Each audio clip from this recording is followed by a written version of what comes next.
चा 6वा दिवस। गेली 15 दिवस निवडक सहकाऱ्यांच्या साथीनं आम्ही रेस्ट हाऊसला मीटिंग घेतली आणि एक संकल्पना तुरळक मावळ्यांच्या समोर मांडली की आपण एक गणेशोत्सव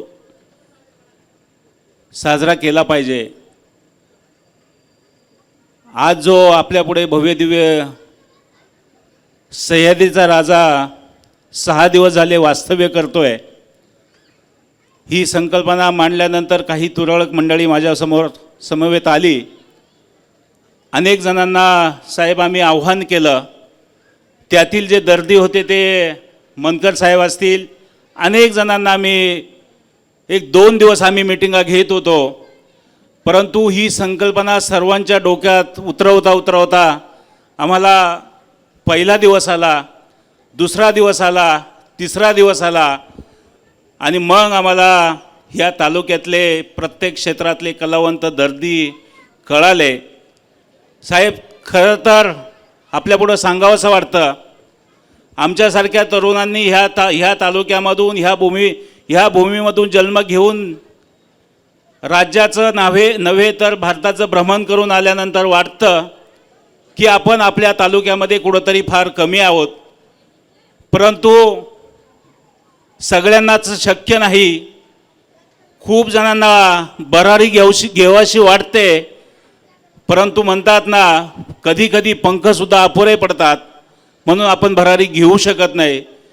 परंतु एक छोटासा प्रयत्न ह्या तालुक्यासाठी सगळ्यांना एकत्र करण्यासाठी काही निवडक मार्गदर्शकांच्या साहाय्याने, काही निवडक सामाजिक क्षेत्रातील मान्यवरांच्या साहाय्याने एक तालुक्यामध्ये एक सौख्य, एक सामाजिक सलोखा आणि एक सांस्कृतिक वारसा जपण्यासाठी आपण एक प्रयत्न करावा असं मला वाटलं आणि म्हणून मी ही संकल्पना घेऊन आलो। खरं तर प्रथमच हा कार्यक्रम आयोजित करताना आम्हालासुद्धा याचा अंदाज आवाका नव्हता। ज्यावेळेस आम्हाला पण वाटायचं सेलिब्रिटी आले पाहिजे, पण सेलिब्रिटींची गरज काय आहे, त्यांना किती मोठं व्यासपीठ लागतं, त्यासाठी किती डेकोरेशन लागतं, किती लाईट्स लागतात, किती व्हॉल्यूमचा आवाज द्यावा लागतो आणि त्याच तुलनेने किती प्रेक्षकांची व्यवस्था करावी लागते, याचा अंदाज नसल्यामुळे आम्ही 2 दिवस गेल्यानंतर आम्ही सेलिब्रिटी लॉक केल्यानंतर आम्हालासुद्धा एक प्रश्न पडला की आपण इथपर्यंत येऊ शकतो का। पण साहेब, जसं एका नदी नाल्याला पूर येतो आणि पुरात अर्ध्या रस्त्यावरती गेल्यावरती असा निर्णय घेतो आपण की मागं जरी गेलो तरी वाहूनच जाणार आहे आणि पुढं जरी गेलो तर वाहूनच जाणार आहे।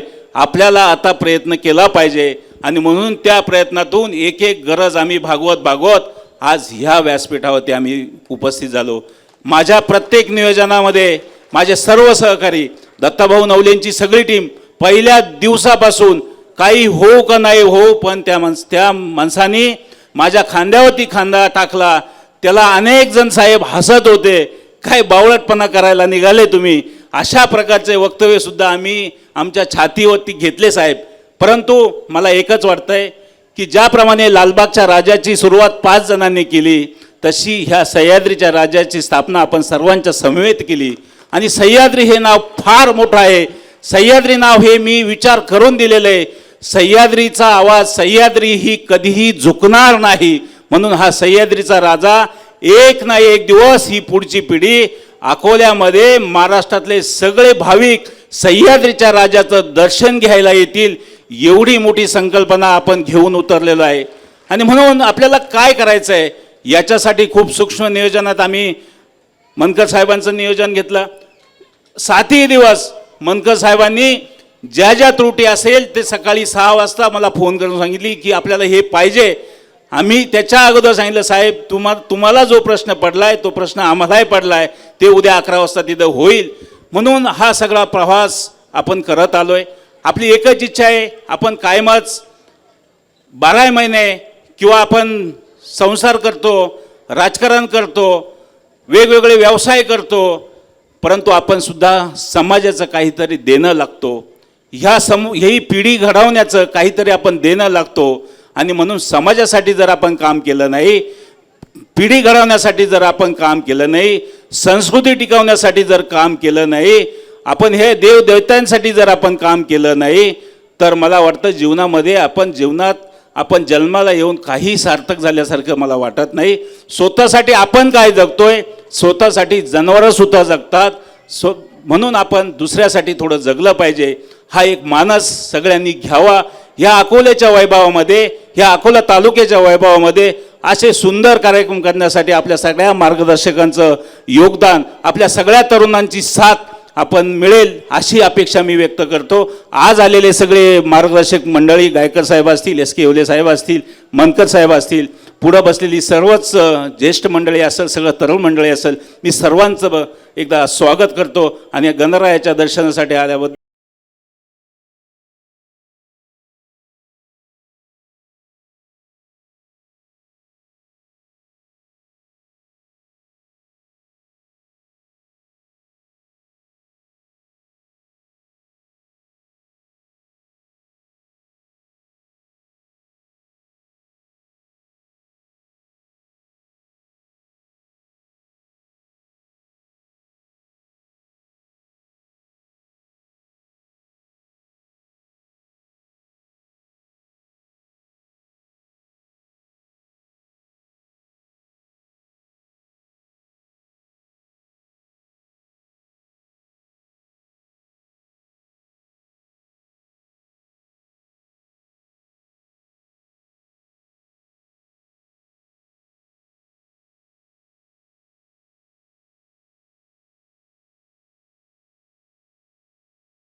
थँक्यू.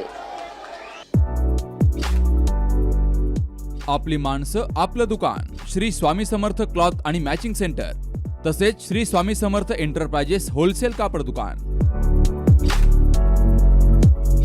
अकोलेकरांच्या पसंतीस उतरलेलं कापड विश्वातील लोकप्रिय नाव म्हणजे श्री स्वामी समर्थ कापड दुकान. मनमोहक वस्त्रालंकार, वाजवी किंमत आणि विनम्र सेवा. 6 वार साडी, 9 वार sari, Banarasi silk, suiting, shirting, Manchar टोपी, टॉवेल, शाल, नॅपकिन, फेटा, इनरवेअर आदी साहित्य एका छताखाली. लग्न बस्त्यासाठी खास अद्ययावत व्यवस्था, तसेच लग्न बस्त्यावर ट्रॉली बॅग फ्री. लहान मुलांच्या असंख्य व्हरायटीजचे मनमोहक कपडे. महिलांसाठी होलसेल स्वतंत्र साडी विभाग, तसेच स्वतंत्र लेडीज आणि जेंट्स विभाग. एक वेळ अवश्य भेट द्या. खरेदी करा मनमोहक वस्त्र आणि खुलवा आपलं सौंदर्य. आमचा पत्ता शाखा नंबर 1, श्री स्वामी समर्थ क्लॉथ व मॅचिंग सेंटर, अगस्ती कॉम्प्लेक्स, पहिला मजला, बाजार तळाजवळ, अकोले, तालुका अकोले. आणि शाखा number 2, Shri Swami Samarth enterprises wholesale कापड दुकान, भिंगारे गोडाऊन शेजारी, दत्त मंदिर रोड, कचेरी परिसर, अकोले. प्रोप्रायटर बेनके बंधू. संपर्क 75 88 51 31 33 आणि 024 24 22 33 24.